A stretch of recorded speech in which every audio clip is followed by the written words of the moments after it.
Alexios's military prowess was already well known when he was a mere youth of 14 years old, when he asked the Emperor Romanus Diogenes to send him on a campaign against the Turks in the east. But his mother interfered, scared of losing another son, after her eldest, Manuel, died on the battlefield just before. But when the Emperor changed, so did his fortunes.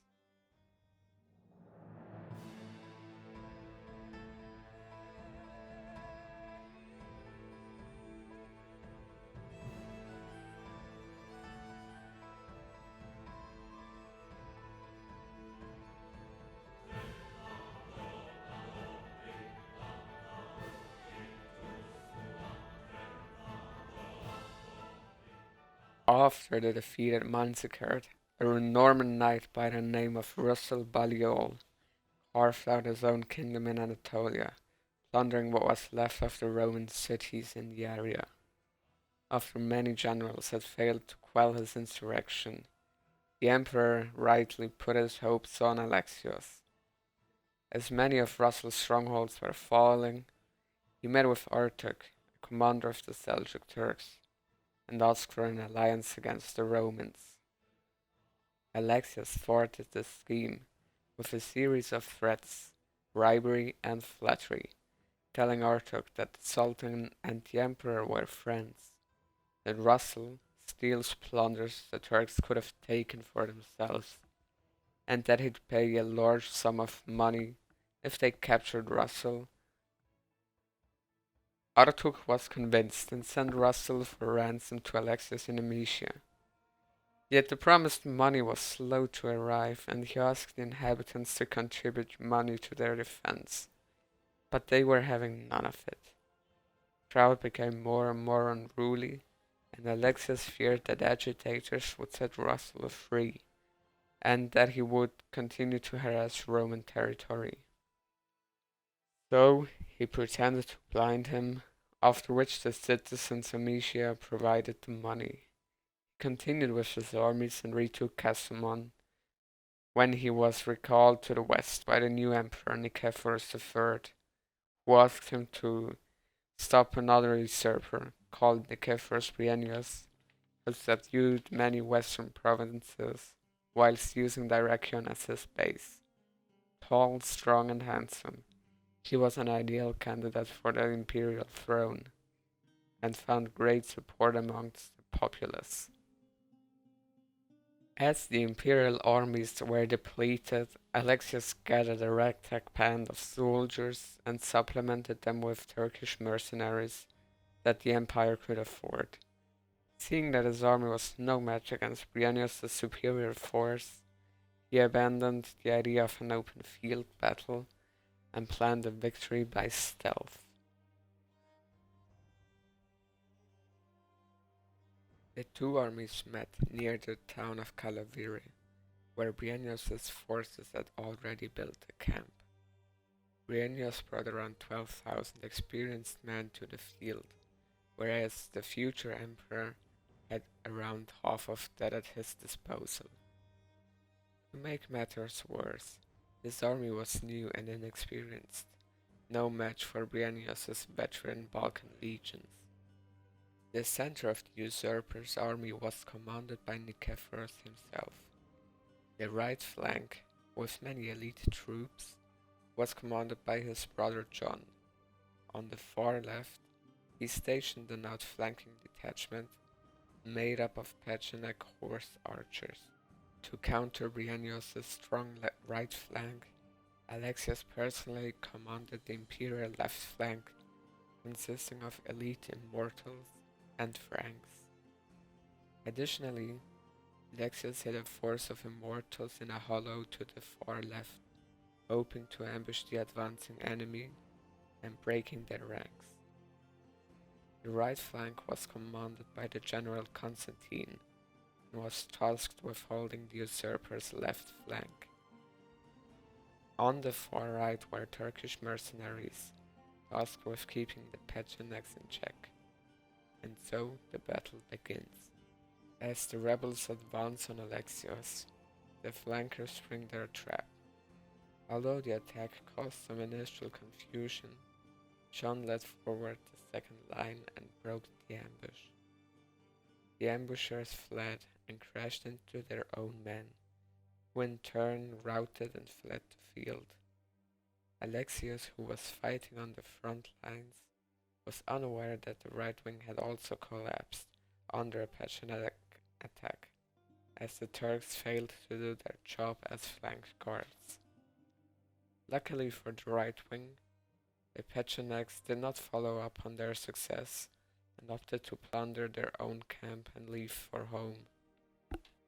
Alexios finally realized that his position was untenable, and fearing the Emperor's wrath in case of defeat, he opted for an all-out attack on Bryennios.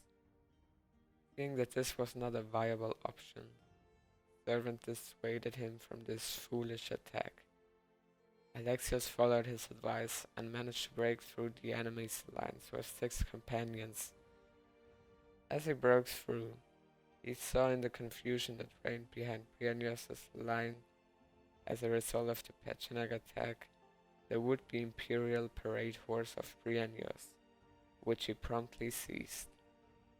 He regrouped with his army behind a hill and sent messengers to the scattered men, saying that they have to return to the field. He falsely proclaimed that Bryennios had been killed, using his horse as evidence. At the same time, Turkish reinforcements began to arrive.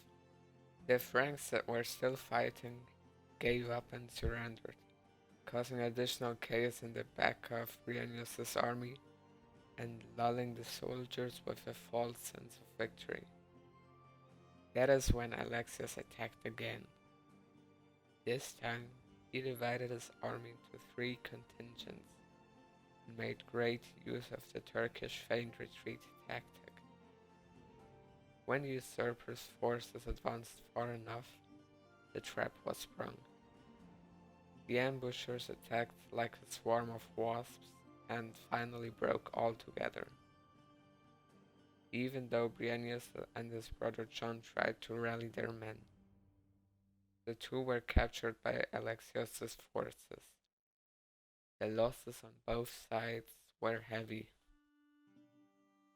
After the battle, Alexios took his hostage to Constantinople, but there was no rest for him, as a new pretender to the throne had risen up in Dyrrhachion, and just like Bryennios stirred up the west, he too was of great strength and with a thundering voice fit of an emperor, a popular candidate for the imperial throne.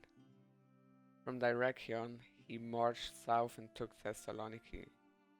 Alexios, his sword not yet clean, marched to the river Badarios west of Thessaloniki to meet him, encamping in the meander of said river. He ordered his soldiers to rest and feed the horses, as he feared a night attack. In the evening, he led his armies away, except for a few servants who were tasked with lighting campfires, illuminating the tents. After the sun had set, the usurper Basilakios attacked the camp, aiming straight for the general's tent that was blazing in the light. Upon entering the tent and not finding Alexios, he bowed, "Where the hell is the Lisper?" and he began turning the camp upside down.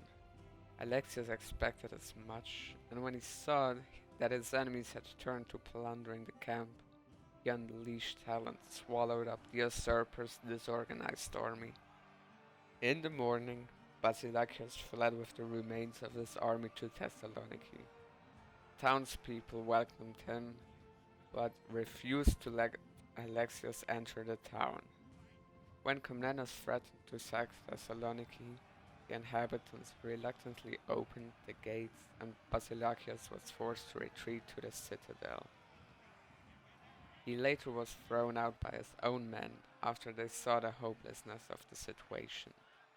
Basilakios was captured and subsequently blinded. With this victory, Alexios, a hero of the Roman Empire, let his army rest in Thessaloniki and recover from the bloodshed. Whilst the Empire was rid of the usurper, a new challenger approached across the Adriatic with the name of Robert Guiscard, Duke of Lombardy. Now we need to turn back the clock some 30 years to understand how this man subjugated southern Italy and married into the imperial family itself after starting as a robber baron with just 35 men at his command in a foreign country. Whilst Robert was living in the regions of Lombardy, he did not escape the attention of William Mascabelles, who at the time happened to be the ruler of the adjacent territory. William was impressed by Robert's physique and looks and decided to marry one of his daughters to him. Robert received the town as a wedding present, but his ambitions were not satisfied and he rebelled. This open attack didn't work out, as his forces were severely outnumbered. So he proposed a peace meeting with William, who accepted the offer. The meeting was set on a marshy and overgrown plain wedged between two hills. Robert met William on the way to the hilltop and lured him down the slope with his hospitality. He suggested that they should rest and dismount from their horses. William agreed, and his men began dismounting as well. Robert deceived William with his flattery, and the latter's guards began to rest or went home. When Robert suddenly jumped on William, his gentle expression changing to one of fury. They struggled down the slopes, but Robert had hidden 4 men in the marshes to capture William.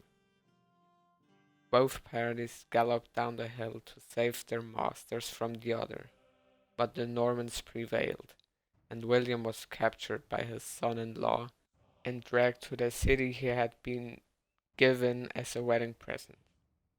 Guiscard immediately set to work and began pulling Mascabelles' teeth out, demanding for each one an enormous amount of money. As teeth and money were both exhausted, he turned to William's eyes, blinding him. With the money and land acquired from this cruel deed, he subdued most of Lombardy, and the Pope bestowed on him the title of Duke. But this wasn't enough for the ambitious Norman. He coveted the throne of the Roman Empire itself, and he had a pretext. Michael Ducas, the previous emperor, betrothed his son Constantine to Robert's daughter Helena, but Michael was deposed before the wedding could take place. As luck would have it, Robert found a monk by the name of Richter, who claimed to be the deposed Michael. And so the preparation for war began. He sent his son Bohemond to ravage Avlona in present-day Albania, like the acrid smoke that precedes the fire. Robert also sent an ambassador by the name of Raoul to Constantinople to put forward the reasons for the impending invasion, and he was waiting at Brindisi in Italy for the answer. But the answer he did get did not please him one bit. Raoul exposed Richter as a fraud, and asked Robert how he could wage war on the new Emperor Alexiad, who had done them nothing wrong. Robert was furious, and almost attacked the ambassador.